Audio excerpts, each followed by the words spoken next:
ഈശോ മിശിഹായ്ക്ക് സ്തുതിയായിരിക്കട്ടെ.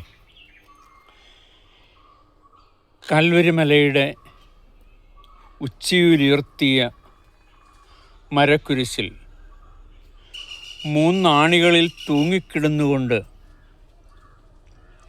ഈശോ മൊഴിഞ്ഞ 7 മൊഴിമുത്തുകളിൽ 4-ാമത്തേത്,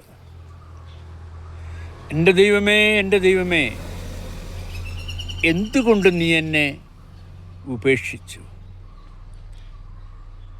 ഒരു നിരാശൻ്റെ സ്വരമാണ് നാം ഇവിടെ കേൾക്കുന്നത്. പക്ഷേ ഇത് 22-ാം സങ്കീർത്തനത്തിൻ്റെ 1-ാമത്തെ തിരുവചനമാണ്. ഈശോയുടെ ഏറ്റവും പ്രിയപ്പെട്ട പ്രാർത്ഥനാ പുസ്തകവും സങ്കീർത്തന പുസ്തകമായിരുന്നു. അമ്മ ഏറെ ശ്രദ്ധയോടെ പഠിപ്പിച്ചു കൊടുത്തതും സങ്കീർത്തനങ്ങളായിരുന്നു. അതുകൊണ്ടൊരു വിഷമഘട്ടത്തിൽ, വേദനയുടെ ഘട്ടത്തിൽ ആ തിരുവചനത്തിൻ്റെ ആദ്യത്തെ വാക്യം ഉച്ചരിക്കുകയാണ്.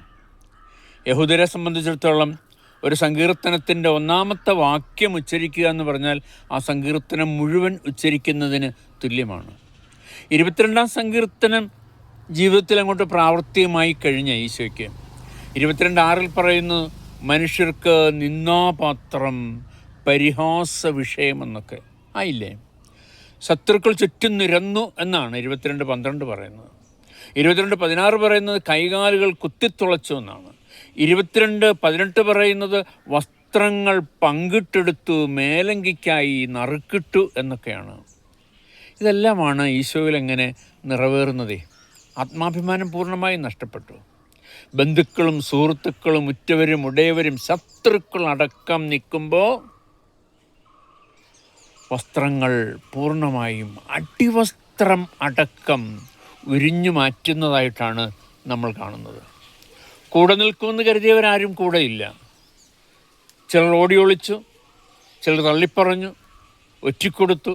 അങ്ങനെ എപ്പോഴും കൂടെ ഉണ്ടായിരുന്ന പിതാവ് പോലും ഇപ്പോൾ കൂടെയില്ല എന്നൊരു തോന്നലിലേക്ക് ഈശോ കടന്നു വരുന്നു. കാരണം ഈ പീഡകൾ മുഴുവൻ സഹിക്കുന്നത് മനുഷ്യത്വത്തിലാണ്. അപ്പം മാനുഷികമായ ചിന്ത അതാണ്, പിതാവും കൈവിട്ടോ എന്നൊരു ചിന്ത. അപ്പോഴാണ് ആ മാനുഷികമായ രീതിയിലുള്ള പ്രാർത്ഥനയാണ്, പിതാവേ, പിതാവേ എന്ന് വിളിക്കാൻ പറ്റുന്നില്ല, അപ്പ എന്ന് വിളിക്കാൻ പറ്റുന്നില്ല, മനുഷ്യനെപ്പോലെ വിളിക്കുകയാണ്, എൻ്റെ ദൈവമേ, എൻ്റെ ദൈവമേ, എന്തുകൊണ്ട് നീ എന്നെ ഉപേക്ഷിച്ചു എന്നത്. നമുക്ക് പ്രാർത്ഥിക്കാം. ആമേൻ.